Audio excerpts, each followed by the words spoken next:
Warm welcome to CA Raja classes and thank you so much for joining this mini and micro webinar. Before we get into the discussion, let me just take a couple of minutes to introduce myself. I am CA N Raja, a chartered accountant by qualification, a teacher and trainer by passion and teacher for 3 lakh plus students worldwide. I started my career as a banker with State Bank of India. Then after a period of 4 years, I got into CA practice. I had my practice for 7.5 years, but I realized my calling is teaching. I started focusing on teaching and training. And today, with the blessings of God, we have 3 lakh plus students worldwide. So now it's time for us to get into the session. Friends, in this session we'll be understanding what is CMA. In banking, CMA is called as Credit Monitoring Arrangement.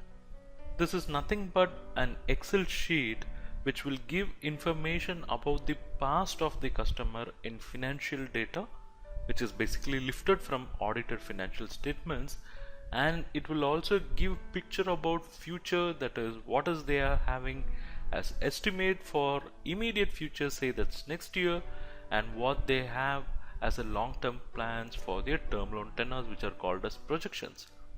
So CMA is basically an Excel document which will tell to the bank about the financial performance of the customer in the past and what he is planning for the future. So the CMA will have 3 input sheets. The first sheet is called as operating statement, which is nothing but transferring all the data from the profit and loss statement of the customer. The second statement is called as liability statement, and the third statement is called asset statement, and details for all these will be lifted from the balance sheet. We'll see how a typical CMA will look like. This is how a typical CMA will look like. This sheet is called as operating statement here. So note here OPSMT. This sheet is called as operating statement. This sheet will capture information for the past years as well as for the future, all related to income and expenses of the business. So this sheet basically captures the information from profit and loss statement of the customer as far as the auditor is concerned, and as far as the future is concerned, it is dependent upon the data that is furnished by the customer. So it starts with gross sales and it talks about various expenses from this point, expenses like raw material, other spares, power and fuel, direct labor, other manufacturing expenses, depreciation, then stock movement, selling and general expenses, interest expenses, then operating, non-operating incomes, then finally it talks about the profits and the tax component and what is paid as dividend and what is a retained profit. We will understand all this concept one by one in the subsequent sessions, but this is how a typical CMA will look like, which is basically an Excel document. So this is the first input sheet. The second input sheet is the liability statement, where you will be giving all the information about the liabilities. The audited is picked up from audited financial statements. So here there is a mention audited. Audited is picked up from audited financial statements, and all these estimates and projections are something given by the customer, what he is planning for the future. So the liability statement will classify the liabilities into current liabilities, then all current liabilities will be listed, then term liabilities, that is those liabilities which are payable after 1 year, then it will break the other portion into net worth. This is nothing but the owner's contribution, which are in the form of capital, in the form of reserves, etc. So total liabilities will be captured in this statement, and next statement is asset statement, wherein all the assets which are available with the company and listed in audited balance sheet will be shown here under the audited column, and whatever they are planning for future, whatever the asset creation, that would come under estimates and projection. So the assets are divided into current assets. You have the total here, current assets, and current assets will have various classifications, then fixed assets, and there is something called other non-current assets, and the last element is intangible items or intangible assets. We'll be understanding each and every concept in the subsequent sessions. So I have shown you how a typical CMA will look like. So out of these various sheets, only these 3 sheets are input sheet. So if we feed data into these 3 sheets, there will be outputs in many other sheets that also let us focus. So by now you would have understood that in CMA, input have to be given from two statements. One is the operating statement and the other one is balance sheet. Balance sheet means basically the asset statement and liability statement. But if this input is given, then that CMA would give various outputs. What are the outputs? The first output would be a sheet called financial ratios. Financial ratios or financial indicators is the output sheet. So if all the data are entered in operating statement and balance sheet, this statement will be prepared automatically. This sheet will come automatically, which will talk about various financial indicators. So it starts with operating profit, then profit before tax, profitability, cash accrual, paid up capital, T&W, adjusted T&W, like that. It starts and goes on with many ratios, and the ratios goes to other ratios, efficiency ratios, then risk rating related ratios, and it keeps going on. So once you feed the data in those three sheets, you are going to get this sheet, and which is one of the important sheet in banking, because this is going to talk about all the wellness and bad things of the customer in terms of ratios. The second output what you would get would be the holding level sheet. This sheet basically talks about the levels of current assets and current liabilities maintained by the customers. So this is the holding level sheet. You will have it as WCC, that is working capital holding level sheet. Here this sheet would tell how many months of raw material stock has been maintained, how many days the funds are locked in stock in process, how many days of finished goods are maintained, similarly how many days of credit is given to the customer, then how many days of credit the customer enjoys from his supplier. All this detail will be available in this sheet. Then the next output would be the ABF statement. ABF is nothing but assessed bank finance. So this statement could tell the bank what could be the possible borrowing requirement for the customer for working capital. So this statement is called as the ABF statement.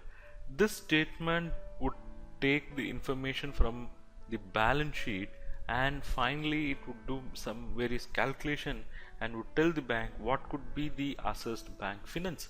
So what is the eligible working capital finance for this particular customer. So this sheet is very important because it is going to tell how the company has financed its current assets, what are the combination, how much is from net working capital, how much is from bank finance, how much is from sundry creditors, how much is from other current liabilities. And it is also going to talk about certain critical number of days, which is very important in understanding the working capital management of the customer. So this sheet talks about all those, that is ABF assessment. The next output what you would get is fund flow statement. So what is fund flow statement? This statement basically extracts the data from balance sheet and P&L and will classify the funds used in the business and mobilized in the business into two types. One is long term and short term, and it would give very critical information to the banker how much of the funds have been mobilized from long term sources and used for long term purposes, short term sources and used for short term purposes, and crisscross how much of short term is used for long term and long term is used for short term. So this would be the statement FFL, that is fund flow statement. This statement would list out all the sources, all the source of funds, and when we say sources, all long-term sources, and it will also list all the uses. I mean, what are the long-term uses? Sources and uses will be shown separately. Then at end of it, it would give what is the surplus or deficit out of all these sources. So there were some long-term sources, there were some uses. So after usage there should be some surplus, or it can also be deficit.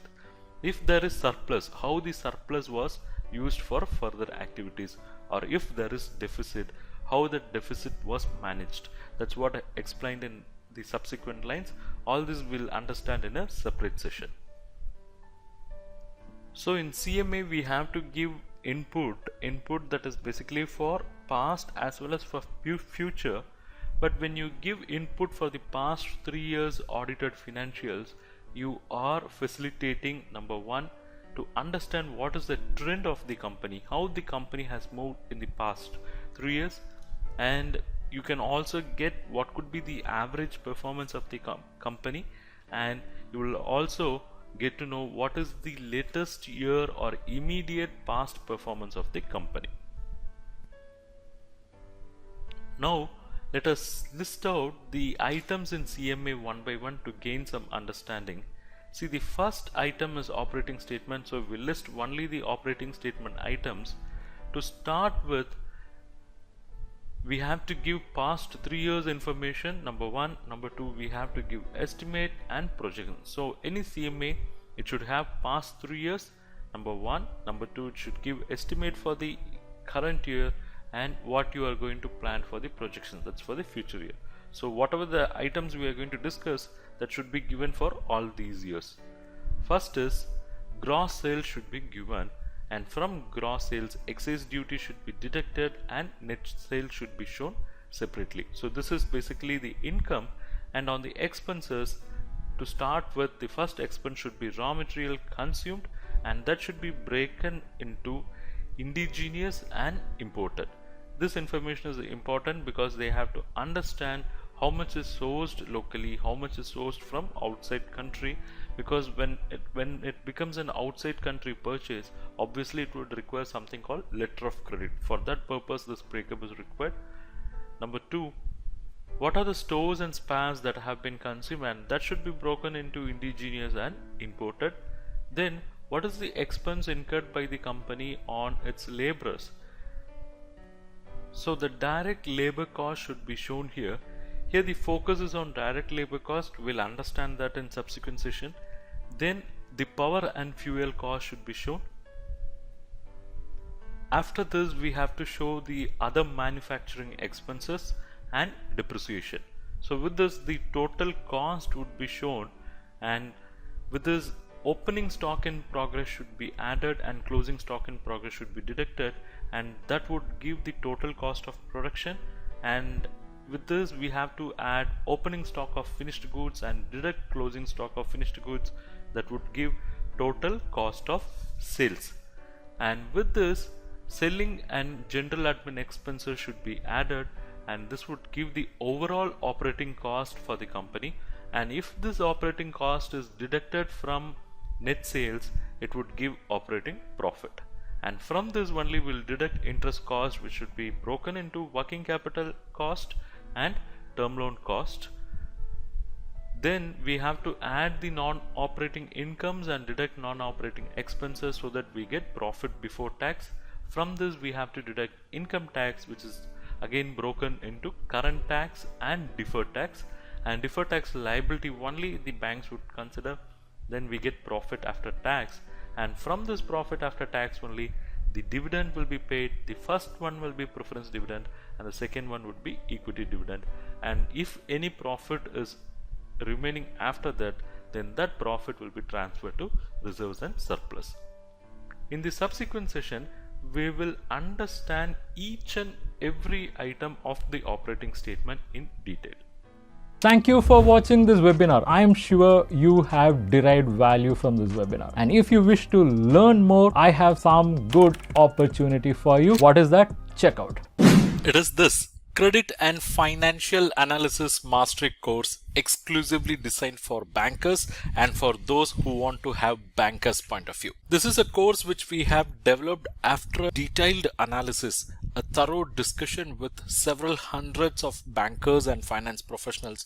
We have identified what is their exact requirement when it comes to SME and corporate credit and financial analysis. In this mastery bundle, I'm going to give you access to various courses. To start with, we have course number 1, Basics of Credit Analysis. In this course, we have explained the basics of credit analysis through various sections, section 1 to 9. Next comes course number 2, that is how to read balance sheet. In this course, we have explained what is balance sheet, how to read them, how to approach them by using real life financial statements. Then comes course number 3, how to do financial ratio analysis like a banker. In this course, we have explained all critical ratios that are analyzed by the bankers, and we have also explained through case studies. Then we have course number 4, how to do cash flow analysis. So through this course you will understand what is cash flow analysis, how to do a typical cash flow analysis. We have used case studies, and reference to Ind AS is also included in this course. Then we have course number 5, that is how to do fund flow analysis. This is a critical financial analysis tool, and in this course you will learn what is fund flow statement, how to analyze them from banker's angle, how to prepare fund flow statement from academic angle as well. So overall 5 courses, each 1499. So aggregate price should be 7495, but you are not going to pay that. For you it's just rupees 2499 for 1 year access, or rupees 4999 for lifetime access. And it is not yet over, you have some more bonus. Bonus is course number 6, how to carry out credit risk rating for non-trading entities. These are all the topics covered in this course. Then course number 7, it is how to carry out credit risk rating for trading entities. Not yet over, you also have access to course number 8, that is how to prepare CMA report for bank loans. It's a comprehensive course which will run for 8 plus 5 hours, and you will learn entire CMA report preparation process. And course number 9, how to prepare cash budget for bank loans. Course number 10, how to assess fund-based working capital. So in this course you will understand what is working capital, what are working capital credit facilities, and how to assess them, what are the key ratios that are related to working capital, and what are the additional key analysis that will be done by bankers on working capital matters. You will get a comprehensive understanding of cash credit, export finance, and there are certain on-demand videos as well. So 5 plus 5, 10 courses of value close to 15,000 rupees, but you are going to get it for 1 year access rupees 2499, lifetime access rupees 4999. Not yet over. You are going to get access to the 11th course, how to assess non-fund based credit facility. So in this course you will learn about letter of credit, bank guarantee, its assessment as well. Then comes course number 12, how to do term loan appraisal and assessment, because it's a complex process with a lot many technicalities. So this course covers all in detail. And course number 13, basic elements of loan proposal. So how a typical loan proposal will be, what are the basic elements that are covered in this course. And we have course number 14, case study on credit analysis. Various case studies based on practical experience and discussion with various bankers and finance professionals are included in this course. And course number 15, this is about collateral securities, where you get knowledge about collateral securities. So overall it's 15 courses of value close to 22,485. It's 1,000 plus lectures. You can subscribe for 1 year access or lifetime access as you wish. These are all pre-recorded courses, so you can access them anytime as per your convenience. You can access them in mobile app or desktop, and for you the price is not 22,485, it is rather 2,499 for 1 year access or 4,999 for lifetime access. You can check the link in description, where without using any discount coupon code you can enroll at this discounted price, because it's a discount applied link. And not yet over, you are also eligible for some more bonus. The bonus is access to various ebooks and e-resources. You are going to get access to various financial ratios ebooks, financial management related ebooks. You will get access to financial analysis related ebooks, credit analysis ebooks. Not yet over, you will also get access to other resources like test series, templates, audiobooks, video books, career guidance material, and a bonus resource. Check the link in description and enroll now.